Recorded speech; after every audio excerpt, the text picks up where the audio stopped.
mentioned, we are very fortunate tonight to have Bob Groom be presenting on a lot of his experiences that he's been having over the last 2 decades. And Bob is absolutely a wonderful individual, a colleague and a friend for many of us that we've known for extremely long time. So it is an honor to have him on this evening's session. What I'm going to do in just a section, forgive my technical difficulties here. Here we go. Okay, so Bob Groom. Bob has graduated with his undergraduate degree from the Geneva College, which is located in Beaver Falls, Pennsylvania. He's a native Pennsylvanian. And just as a bit of an aside, Bob and his wonderful wife, Holly, were married about a mile from where I am right now in northeastern Pennsylvania. But after he got his bachelor's degree, he went on to get a certificate in life support technology from Fairfax Hospital in Fair Falls Church, Virginia. Bob is a graduate of the Texas Heart Institute, and then went on a little later to get his Master's of Science degree in Evaluative Clinical Sciences. Bob is a quantitative individual and has very, very strong analytical skills, as we know. He began work first at the Virginia Heart Surgery Associates, working in Fairfax, Virginia, where he rose from an associate perfusionist to the level of a assistant perfusionist before going on to Maine Medical Center. When Bob was at Maine Medical Center, he spent almost 20 years there and rose through the ranks. He came on as the chief perfusionist, became an interim vice president there, and directed the cardiovascular perfusion program for many, many years. Bob presently, for the last 3 years now, is a global worker for the World Gospel Missions. And he's the director of cardiovascular perfusion, which is going to be a strong basis of his presentation at the Tenwek Hospital, located in East Africa in Kenya, Kenya. The awards Bob won, Bob has won every award that that Perfusion offers, including the 2014 John Gibbon Award.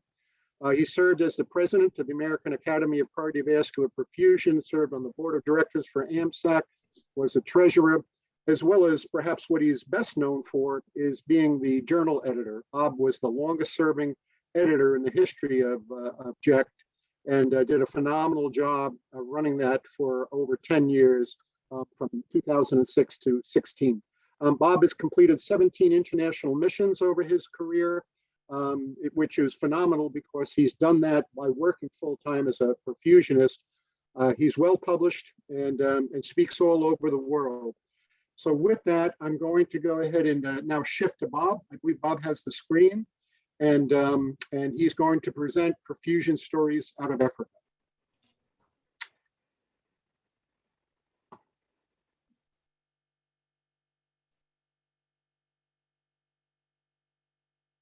I'm not sure, Bob, if you can you access the screen, Bob?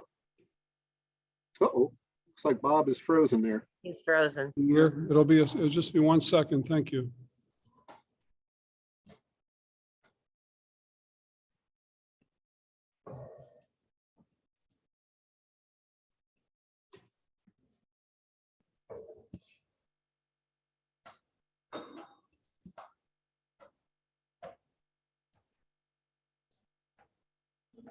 As Bob is setting that up, I want to thank him. I believe it's 11 or midnight where he is in Egypt. So I'm sure, after having a long day and travels and work, it's hard to get that time zone into the eastern part of the country here, of America.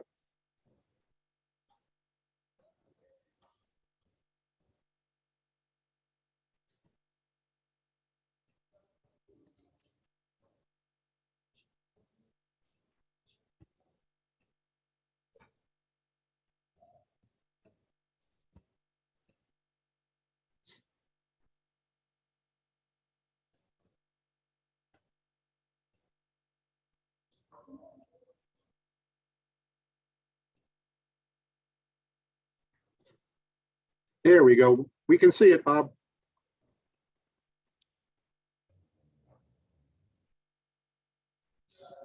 Okay. Thank you very much, Al. I appreciate the opportunity to share today. It looks like I joined as a participant and then was promoted to a presenter, so sorry about that. Today I want to spend some time to speak with you about perfusion in Kenya. As Al mentioned, my wife and I have been serving here in Kenya for about 2 years. I have about a 10-year relationship here at the Tenwek Hospital. But for me, from a very early age, I always had this real love for Africa. And I don't know if it was I've watched too many of the Johnny Weissmuller, Tarzan the Apes movies or what, but I've always had a fascination and a love for Africa. And now I find myself working here, and it's a real joy to see one of those dreams that you've had your whole life come to fruition. Africa is a massive continent. It's much larger than you think. It's 11 million square miles, and it's about 4,500 miles from east to west and 5,000 miles from the top of Africa to the Horn here. And this image here on the right gives you some perspective. You could take the continent of Africa and you could put China, the US, India, Eastern Europe, all these countries on the surface of Africa, and there'll still be room to spare. Africa is a very populous country with about 1.3 billion people, about 4 times the population of the US. It's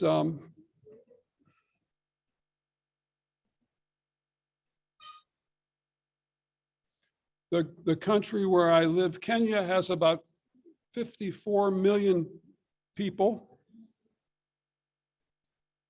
Kenya is located on the east coast of Africa. Tenwek Hospital, where I serve, is right here on the western side of the Great Rift Valley, located at about 6,200 feet above sea level. So it's quite an interesting place to work. It's a breathtaking place to work, actually. One of the things I like about living near the equator, Al, is that the sun rises and it sets about the same time every day. It sets and it rises, so we don't have those dark, dreary winter days that I had when I lived in the East Coast living here. Tenwek Hospital is a mission hospital. As Al said, it's a 237-bed hospital. And it was started in about 1937. And currently we have a catchment area for about 1.4 million people in our region. We're also a referral center for cardiac surgery for patients from all over Africa.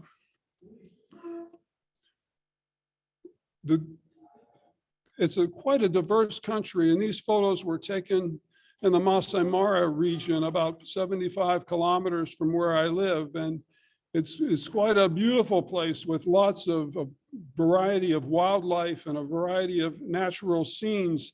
And it's truly a joy to experience all the diversity there. There are many lions in Africa, like these ones, and I see many lions when I go into the Masai Mara. And I used to think, well, maybe it's because there's such an abundance of food there. There's abundance of wildebeests and topies and Thompson gazelles and that sort of thing. But I've learned that there's more to it than that. This is a slide of some honeymooners, and this is a very intense act when you see lions mating. They'll mate for every 15 minutes. So about 100 times in a day, lions will mate, and the gestation period is about 110 days. So this is probably another reason why there's so many lions in Africa. The diversity of people there is truly phenomenal. We have all sorts of different people from different tribes and languages and cultures. The Kikuyu, the Maasai, the Ma, the Kipsigis, many different people with different backgrounds and different traditions. But beneath the veneer of all this beauty and diversity there's some real challenging problems, and that's what I'd like to talk about tonight. There are some, under the veneer of this beauty, there are challenges that these people face. If you can imagine, if you could just imagine having a cardiac problem and not being able to get care, that's a reality for people that live in this region of the world. And it's truly disheartening. It's probably much like it was in the US in the 1940s and 1950s. These three boys in the photograph are three of my uncles who died in the 1940s and 50s of rheumatic heart disease. They developed rheumatic fever, and at that time there wasn't a real treatment for rheumatic heart disease. This was before the days of cardiopulmonary bypass, and my father and my grandmother and family, all they could do is watch and try to comfort these boys that were taken from us much too early. This story 3 years ago from the New York Times says it well. It talks about rheumatic heart disease as where a sore throat becomes a death sentence. The bacteria cause a fever, which can then develop into inflammation that can cause a whole host of problems.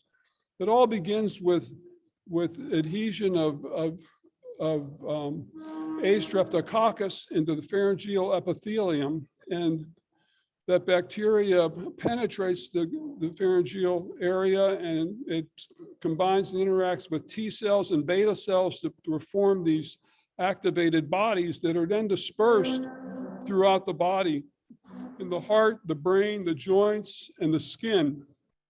But in the case of the heart, those reactive cells, they penetrate the endothelium of valves and release monocytes and macrophages that do damage to the tissues, causing dilation of the annulus and elongation of the chordae tendineae and thickening of the heart valves and calcification and deposition of collagen in those valves. And it just destroys those valves, causing a whole host of problems for the patient. This World Health ranking shows that this area of Sub-Saharan Africa is the highest rate of rheumatic heart disease in the world. So Sub-Saharan Africa is plagued with this disease. This is Judith. This is a typical patient that we see at Tenwek Hospital. Judith is a 20-year-old woman, and if you saw her on the street, you would see her as just an attractive young lady. But if you look closely and if you took a chest x-ray, you would see a grossly enlarged heart and calcified valves. If you drew a blood sample and you tested her liver enzymes and tested her renal function, you would find that she was beginning to experience organ failure from low cardiac output. So Judith had a mitral valve replacement at our center. She's one of the very fortunate ones. This operation is the only treatment for rheumatic heart disease is heart surgery, and it can give someone like Judith 50 years of life, of good quality life, if it happens. This is Abigail, and Abigail was a 17-year-old girl from Liberia, and she also had rheumatic heart disease. Her father, with the help of Samaritan's Purse, was able to get her to our hospital, which was 3,500 miles away, and so that we could evaluate her and replace her valves.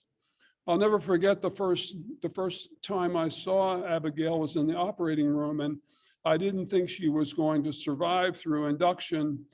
She had to be induced from a seated position because her lungs were just flooded from pulmonary edema, and she was really sick.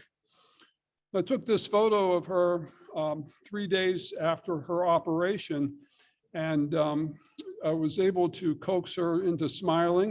You know, it's not typical for someone to smile after surgery, but she recovered very, very well. I asked her, what do you want to do when you grow up? And she told me, I want to be a radiologist. A radiologist, she stayed with us for about 2 months, and by the time she left, we had her convinced that cardiology might be a better choice for her. After 2 months at our hospital, she and her father, David, returned to Liberia. I hear from David periodically, and he tells me how she's doing well in school and her health is good. A whole different person than she was when she came to us with a severe disease. This is a document, it's the Cape Town Declaration that was published in 2018, and it's a document that was published in 7 different journals. Most of the major thoracic journals and cardiology journals published this declaration, and basically it was a mandate encouraging hospitals and physicians and the healthcare industry and governments to all come together and do all that can be done to eradicate rheumatic heart disease and to make heart surgery available at more places in the world.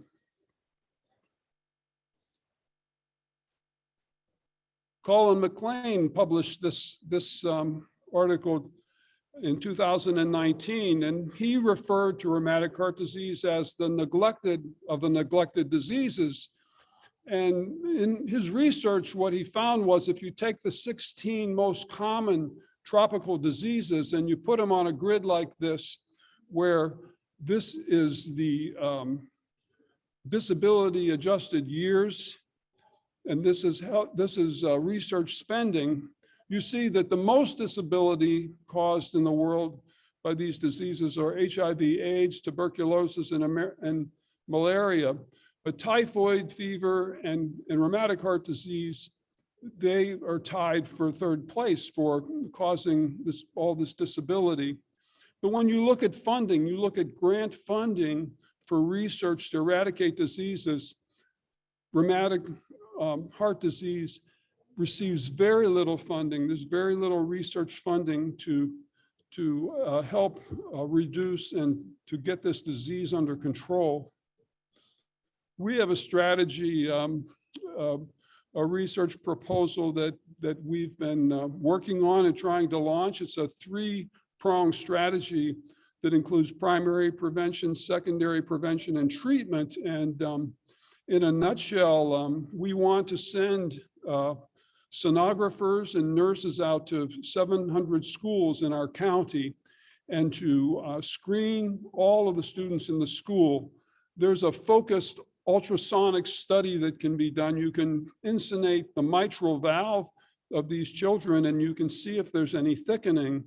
And ones that have thickening of the valve, we can do a confirmatory ultrasound and get these children on an antibiotic. A monthly injection of benzalkonium penicillin can stop this disease. And for those that require cardiac surgery, we would provide surgery. We've done a pilot, and we've looked at about 1,500 of these students in several of the schools in our county, and we find there's about a 4.2% of positive children. So we believe if we could launch this program and do it widespread, we might be able to prevent about 5,000 students from ever needing to have heart surgery. So it's just a project that we're seeking funding for and continuing to do. Geography should not be destiny, and this study showed that about 2/3 of the world's population, about 4.5 billion people, do not have access to cardiac surgery. Vervu Root, he took a registry of all the CTS net surgeons, and he looked at the numbers of surgeons in different countries all over the world. And as you can see, some areas there are adequate numbers of surgeons here in the US, about 10 surgeons per million in population. But in Sub-Saharan Africa, you see here, many of these countries are white or clear because there are no surgeons in these areas. He did the same thing looking at pediatric surgeons, and you see exactly the same pattern. Sub-Saharan Africa, very few pediatric cardiac surgeons. Well, the focus of my discussion tonight is going to be mainly rheumatic heart disease. I want to tell you one story about a child with a congenital heart disease. And this is Wayne. This photograph was taken in 2019 when he was about 11 months old. And Wayne lives in an orphanage in Bungona. It's an orphanage in a town about 200 kilometers from where I live. And it was discovered in the summer of 2019 that he had tetralogy of Fallot. And that's a correctable lesion, but in the summer of 2019, there didn't seem to be anyone in the region that could provide the diagnostic testing that he needed and the surgery that he needed. At Tenwek at that time, we only operated on congenital children this size when we had teams visiting from the US. And so he spent the whole summer of 2019 going in and out of the hospital, going on oxygen. And on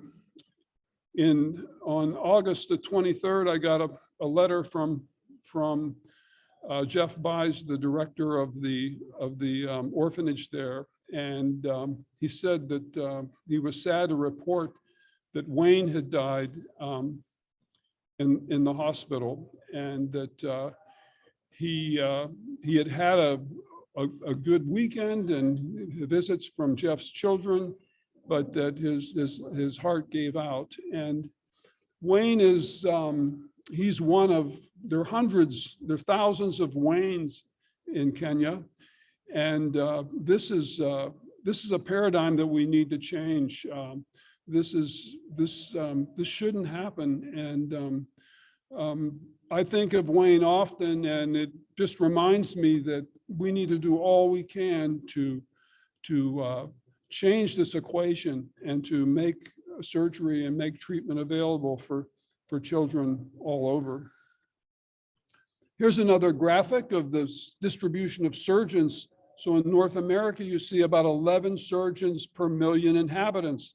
And for pediatric surgeons, about 2 per million inhabitants. But in Sub-Saharan Africa, that number is different by 1,000-fold. 0.04 surgeons per million, 0.03 congenital surgeons per million population.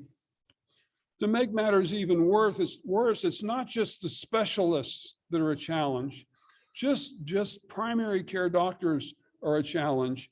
This is a graphic from the World Health Organization that was published a few years ago. And these numbers, all these numbers, this is the US and this is South America, this is North America.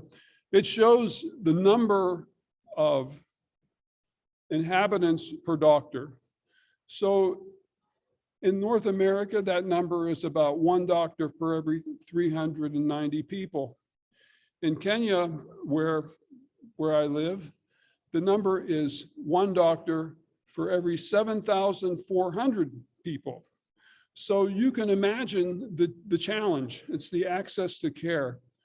You're sick, but you don't get to the hospital until you're so desperately ill that often you're beyond the point of return. The disease has progressed so far that there's not a chance for survival.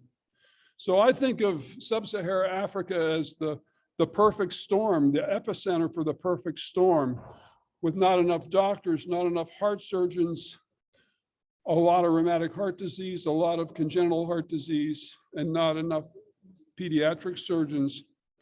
So I feel very fortunate to be deployed here in this part of the world where there is a great need, and it's a place where my skills and my training can be of value. So I just thank God every day for the opportunity to be in this part of the world where I can offer something. This is just kind of a summary of some of the cases that we did in last year in 2021. And you see most of our cases are valve cases, 32% single valves and 37% double valves, about 16% congenitals. And we do those when teams come from Maine and from Vanderbilt and from other parts of the US and Canada. We did some aneurysms, we did a few tumors, did a few left atrial tumors, and we did some big aneurysms, some whopping aneurysms. But the truth of the matter is we had about 470 patients last year that came to our center that were surgical candidates that needed to have surgery. But because of our current capacity, we did 152 operations. So 38 of the patients that came to our center ended up dying before we could treat them. And then others are on the waiting list, and the waiting list continues to grow. So we're in the process now of building a cardiothoracic center at Tenwek Hospital. And this is scheduled to be completed in December of 2023. It's quite an amazing structure. We've made all these blocks, and all this steel and concrete's going in the ground. It's really quite exciting to see this come to fruition and come to life. Our center will be about 300,000 square feet. It'll have 198 beds, 6 cardiac procedure rooms, a hybrid room, and a cath lab. We'll have the capacity to do about 2,000 open hearts a year when this is completed, and a host more interventional procedures and diagnostic procedures. So we're really quite excited, and it's such a joy to see this thing coming up out of the ground. It's exciting and it's frightening because we'll have to staff this thing once it's operational.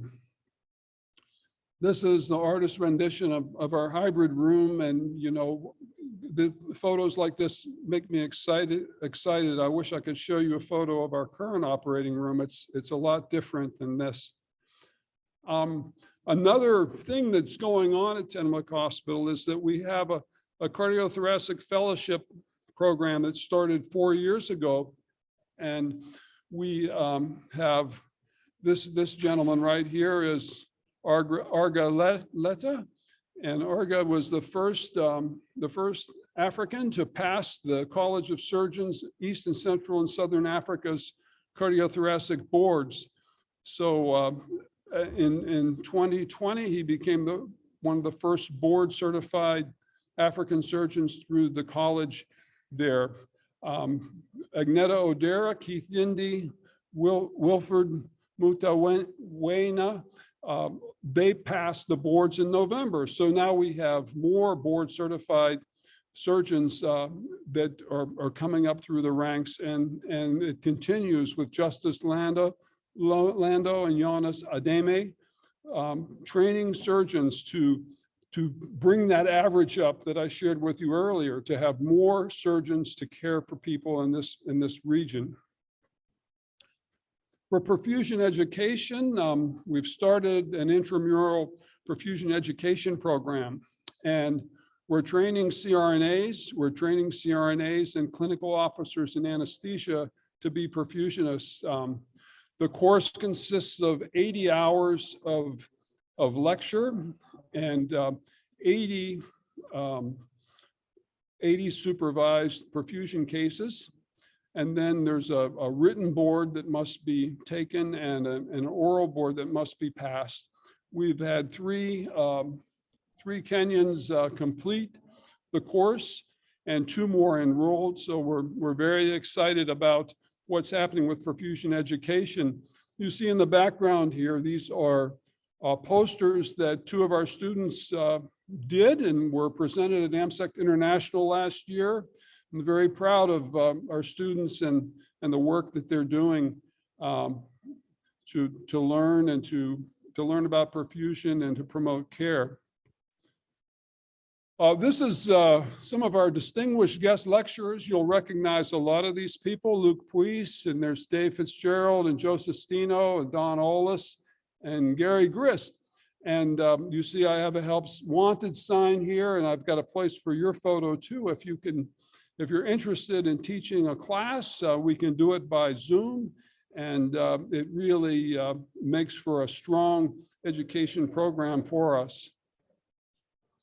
We are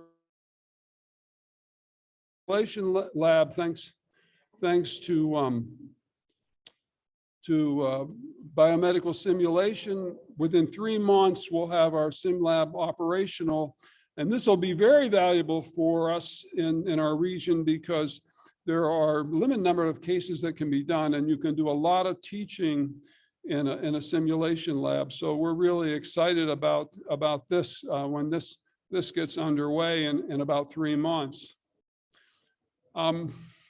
So this is a plate of food over here, and this reminds me of something my mother used to tell me that it really made me crazy. My mother used to say, "Eat everything on your plate." There are people in China that are starving, so eat everything on your plate. And it used to drive me crazy hearing her say that. But anyway, this person here, we all know, this is Jeff Riley, and one of the most dedicated individuals in our field. And he was so involved in education and research and establishing standards and all those great things that we have, all those great resources that we have as clinicians. His fingerprints are all over them. And we lost him on October 15th. And but what an amazing guy. He worked to improve care until the day he died, until the very day he died. And what a great guy.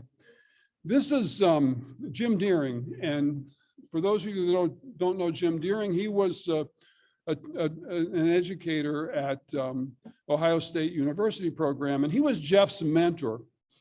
And Jeff told me, he said, one of the things that Jim used to tell him was that if you're not a member of your professional society, you're not a professional. Well, Jim passed that on to Jeff, and Jeff passed that on to me, and I'm passing that on to you today. And you know, I hope that those on this call, if you're not a member of your professional society, that you'll seriously consider becoming a member of your professional society.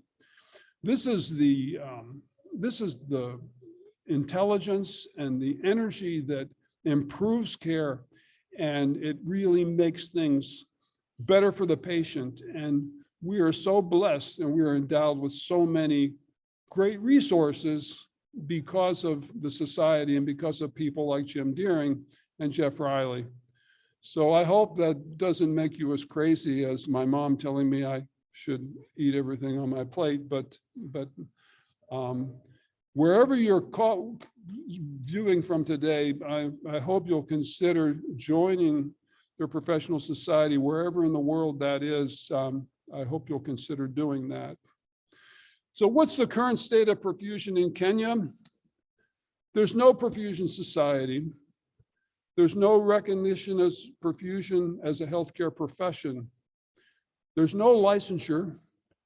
There's no standards of practice, and there's no accredited perfusion education programs. It's a pretty bleak situation there. This is one of the posters that I referred to earlier that was work that was led by Ignatius Ruto, one of our trainees that's now one of our staff. He did a survey of all the perfusionists in Kenya, all 12 perfusionists, and looked at background in training and practice patterns and standard and their thinking on standards and guidelines. And so He did this to establish a baseline, to establish a current state so that we would have an idea of what things are like today. So there are 10 centers that do heart surgery in Kenya, doing about 1,500 total cases in the whole country across these 10 centers. So they're small programs. And in these 10 programs, there are 13 so-called perfusionists that operate the heart-lung machine and take care of patients. Their median clinical experience is about 5 years, ranging from 1 to 22 years. So you see, it's quite a young group, a group with limited experience at this point. The median number of cases done is about 54 cases. So you don't get a lot of case experience currently in the program. About 2/3 of the practicing perfusionists in Kenya come from an anesthesia background, either as a certified nurse anesthetist or as a clinical officer in anesthesia. A clinical officer is equivalent to a PA in the US. When we asked about the duration of training, there were 1/3 of the respondents said that they didn't have formal training. They were trained on the job, and about 1/4 of them had less than a year of training. So the training was quite variable, and for some, the formal training was very little. We asked about familiarity with standards and guidelines, about the AMSEC's standards and guidelines and the European standards and guidelines, and about 1/3 of the respondents weren't aware of the standards and guidelines, and some had actually knew about them and read them, and some had knew about them but hadn't read them. But there was unanimous support for establishing standards and guidelines in Kenya. So this is going to be the basis for us to develop we don't have a society, but we'll form a collaborative, and we'll draft some standards and guidelines. We'll do some research, and we'll do some polling, and we'll establish standards and guidelines, and we'll present those to one of the recognized medical societies in Kenya, and begin the task of building some standards and guidelines for practice and for training of perfusionists. So I think I'm gonna wind down here, but I really thank you for this opportunity to share what I've been doing. It's been exciting for me to be in Kenya, and as you can see, I get to interact with a lot of patients, and I hear a lot of great stories of these people and their stories and their journeys of getting care, and they're just tremendous stories of great things happening to make it possible for them to have extended life for these children and these patients. So I just want to leave you with a thought. The things that you're passionate about are not random. I had a real passion and love for Kenya, and look where I am today. So I think that our passions are not random. Our passions can have a purpose. And so I would encourage you to pursue your passions. It's said that brave people have a lion sleeping in their hearts. So I want to encourage you to awake the lion in your heart, and go after that dream that you have, and write to me if you want to hear more about how you can help, or if you just want to tell me about some of the things that you're passionate about. I would love to talk with you. So thank you for spending your afternoon with me. It was really great to get to share. Thank you, Linda. Thank you, Al.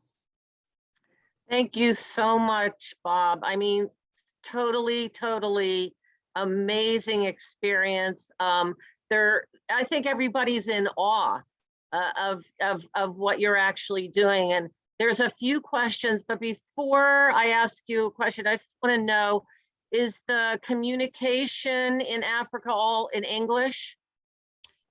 Yes, in the operating room, it's by and large in English, except sometimes when they ask the cross clamp time, and I like to practice my Swahili numbers, then it's in Swahili. Okay, great. So one of the first questions is from Courtney Peterson, a perfusionist in Colorado. She said, great presentation. She's very curious if an organization you support sent you to Kenya to help launch this program. And if not, how did you end up at Tenwek Hospital? It's a long story. You know, in 1985, a guy in my church told me that he heard about this place, Tenwek Hospital, and he said, you ought to check this out. I think you could do some good there. And I'm thinking, okay, I'll see what I can find out. But at that time, it was a rural community hospital, and there wasn't any thoughts of heart surgery there. But you know, 30 years later, you know, things started happening, or 25 years later, things started happening.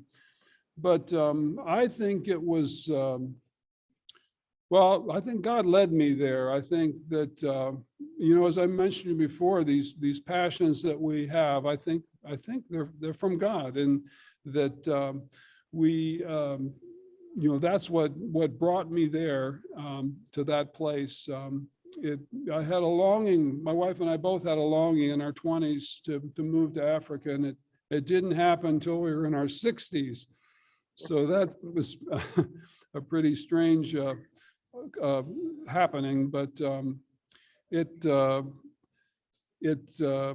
you know, some of these plans and ideas were things that I was passionate about, and the need was there. So I think God put together the need and some of the passion that I have, and to fulfill that need.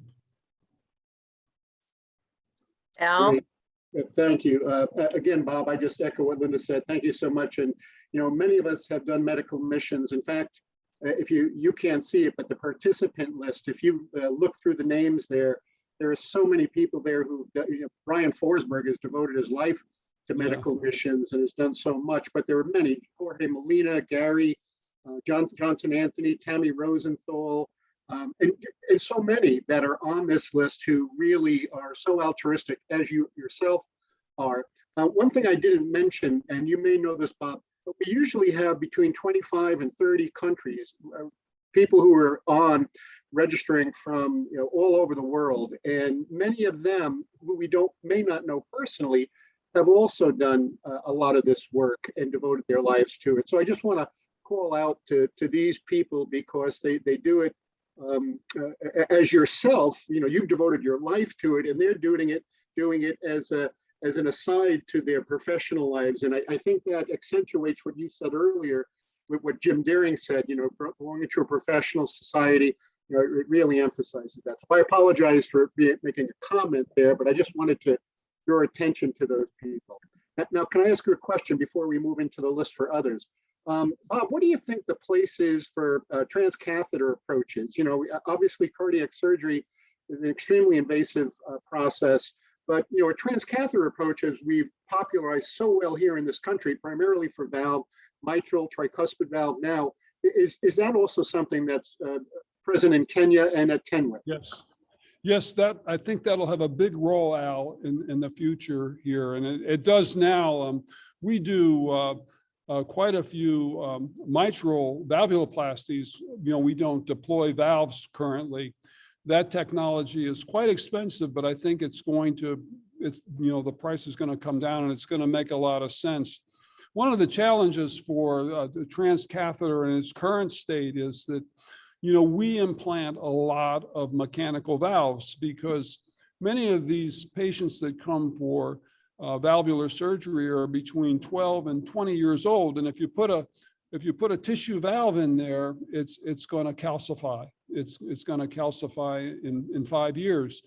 And so currently we do a lot of mechanical valves, but I think the future will be transcatheter technology.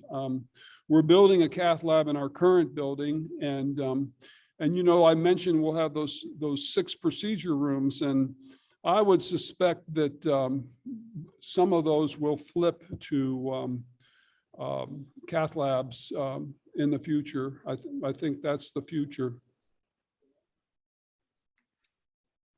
Okay, thanks, Bob. Well, an interesting question has come up, and it's from Ray Wong, and he's asking, can you comment on why there is so few CABG surgery done at Tenwek? It's a capacity issue. We have a lot of orthopedic surgery. We have a lot of OB surgery. We have a lot of general surgery and cancer surgery. So we don't have the capacity to do more cases. And sometimes we have issues with resources and supplies, and such is the case for all of the centers. You know, I got a call on Wednesday from a center in Nairobi, and they said, you know, our heater cooler is broken. We can't do any cases. Can we borrow a heater cooler from you? And fortunately, I had a heater cooler you could borrow, but it's not like the US in that you have these unlimited resources, and equipment is scarce, equipment is old. Availability of equipment and supply chain is difficult. We get oxygenators from 2 manufacturers there. You know, level sensors for my heart-lung machine, I can't buy them in the country. I have to have people bring them in. So Ray, it's capacity of the centers and its resources. Those are probably the 2 big barriers. And that's why we're building the Cardiothoracic Center. Bob, there's quite a few questions here, but mainly are congratulations and thank you for what you and many others are doing. A few people have commented, Michelle and Wilmax, that, you know, how to get involved. You told us with your calling that how it began, and of course, as a perfusionist, you and many people on tonight's webinar have a lot to offer. But if I was starting out and I really wanted to get involved, what would you recommend that we would, how would we go about doing that? I think there are lots of opportunities, Al. Well, I know specialty care offers scholarships for missions, and which is a wonderful thing. I think you have a $25,000 fund for that, and that's really helpful. I started through an organization called Samaritan's Purse. They have a branch called World Medical Missions, and they are an organization that finds places for people to serve and supports them. They help arrange for in-country travel and things like that. But there are a number of opportunities. I don't think a month goes by that you don't hear about some mission that they need a perfusionist to go to Nicaragua. They need a perfusionist to go to some country. I would encourage you to consider doing that. It's you have some skin in the game. You have to give of your time, and you have to often pay your own transportation.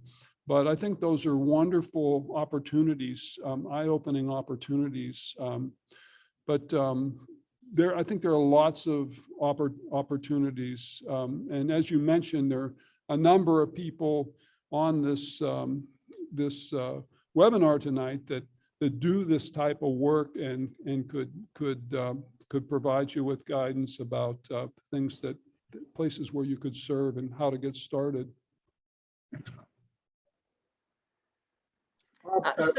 I'm sorry, go ahead, Linda, please.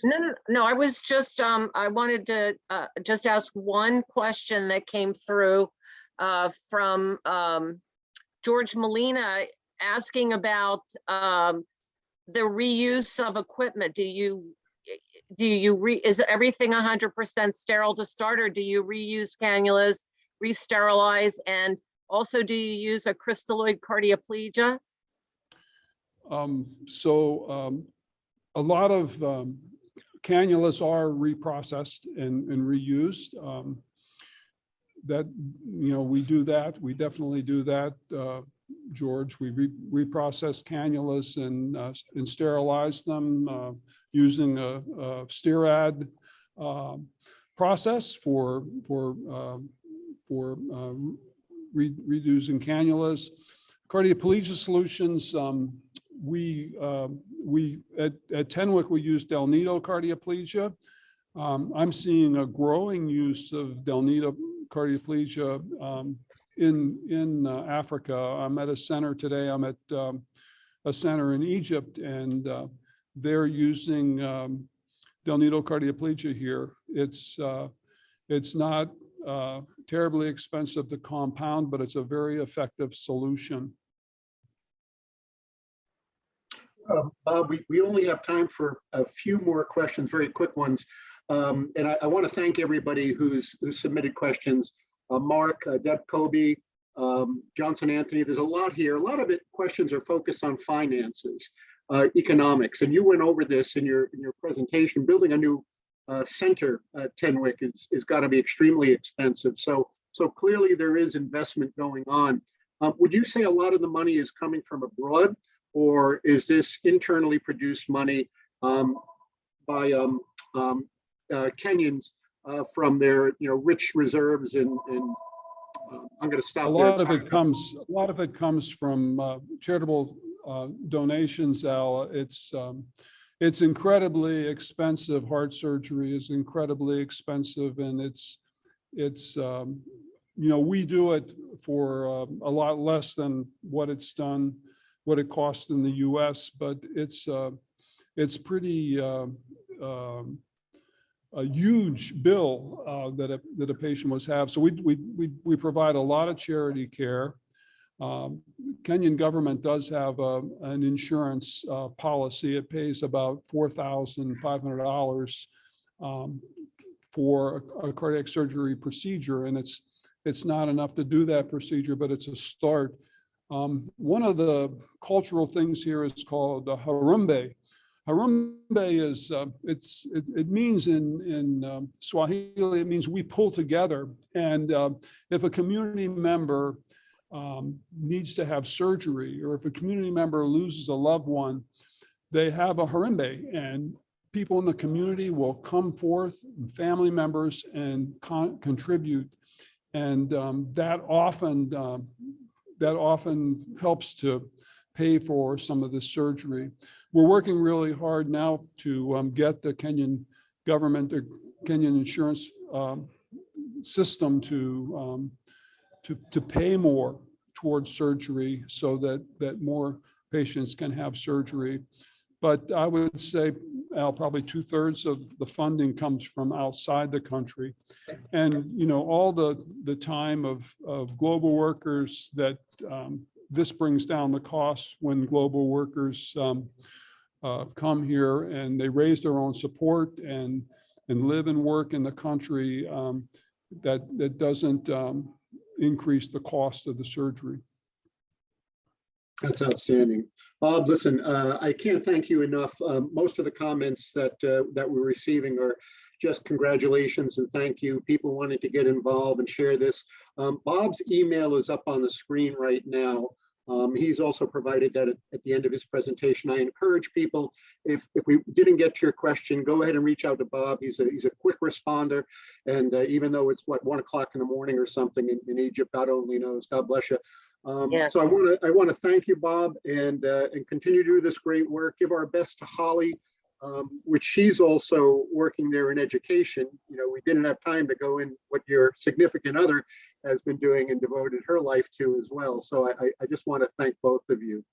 And with that, this was our 18th webinar, one of our more enjoyable and really very, very educational.